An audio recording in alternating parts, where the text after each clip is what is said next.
Ayan guys, gagawa tayo ng juice. Ayan, juicer. Ayan, maganda po itong juicer para sa mga sakit-sakit, lalo na kapag may arthritis ka, rheuma, high blood pressure, lahat-lahat, diabetes. Ayan, carrot, pipino, saka celery. Ito na po, gagawin na natin. Pakita ko sa inyo. Ayan.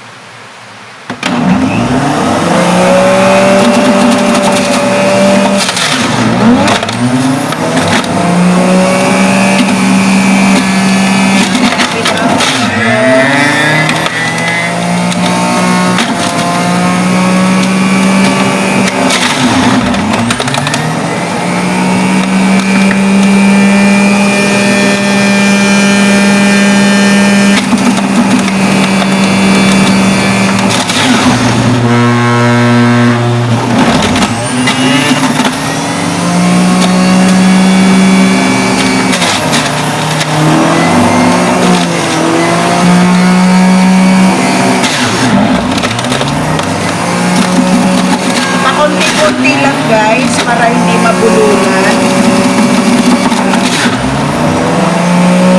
Tapos ang ating pipino.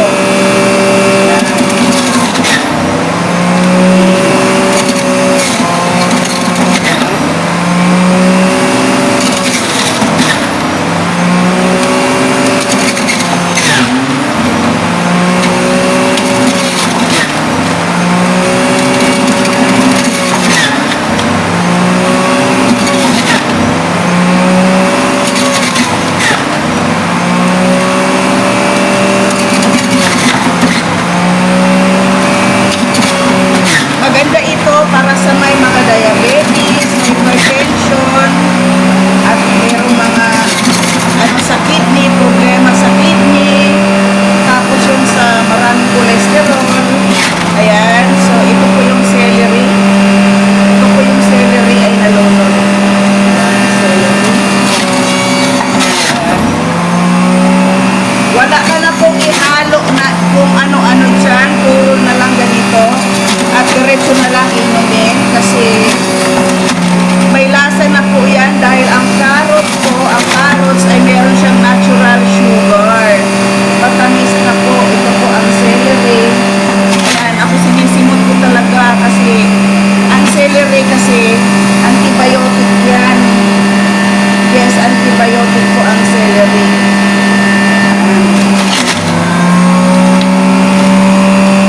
Pwede nga, damihan ninyo ng celery kasi yun ang importante. Ayan. Ayan, nakita nyo. Ayan yung juice. Dito lang talaga, puro talaga juice kasi yung parang sapal niyan ay nandito sa kabila.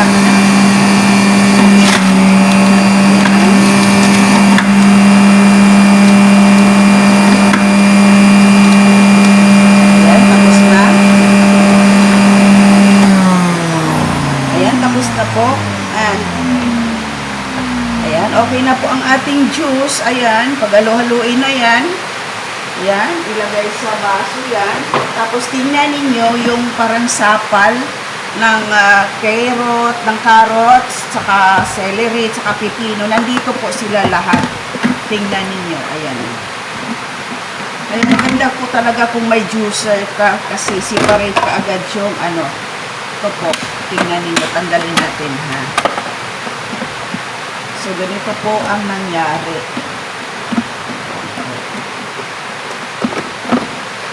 Ito po yung sapal. Ayan na po. Kaya easy. Ito, pwede mo rin itong lulutuin. Haluan mo ng giniling. Gawin mong tawag dito? Meat burger. O kaya basta giniling na beef o kaya pork. Pwede mo siyang ihalo kasi na siya.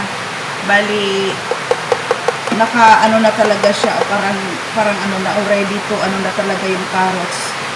Minsan, ito, sinisave ko to kasi niluluto ko din ito.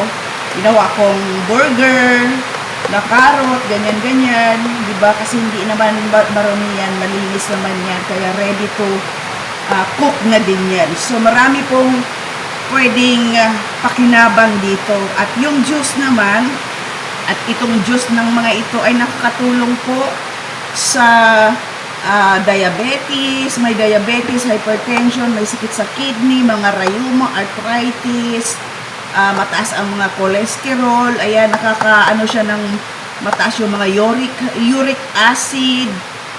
Ito po ang maganda mga kaibigan. Pero bago mo i-take itong juice na ito, kailangan wala ka pang food intake sa umaga. Kahit sa isang linggo, makatatlong beses ka nito, na proven ko na kasi ito ay namaga yung paa, di makalakad, at in 2 days ko lang pinainom ng ganito, nawala na yung pamamaga at nakakalakad na. So that's it. Sana po pagbigay tayo ng info, magandang tawag dito, information ukol po sa juicer. Itong juicer na ito, ang laki po ng pakinabang. Kaya ito po, kahit anong juice na gusto ninyong gawin, ganito po, makakagawa kayo. And satisfied po talaga kayo sa magiging resulta. At take note ha, huwag nang haluan ng asukal or kung ano. Maganda lang dito ihalo sa juice na ito is yogurt, yung plain na yogurt, pwede yun. Pero wag nang lagyan ng asukal kasi matamis na po ang carrots. Meron na po siyang natural sugar. Tapos celery, ayan, tapos pipino, ayan, cucumber. Kung pwede lang, mas damihan ninyo yung celery, lalo na kung diabetic ka. Yes, kasi ang celery, mayaman po yan siya sa mga labos na ganyan, lalo na when in terms of antibiotic, kasi antibiotic po ang celery. So, yun lang guys. Thank you so much for watching.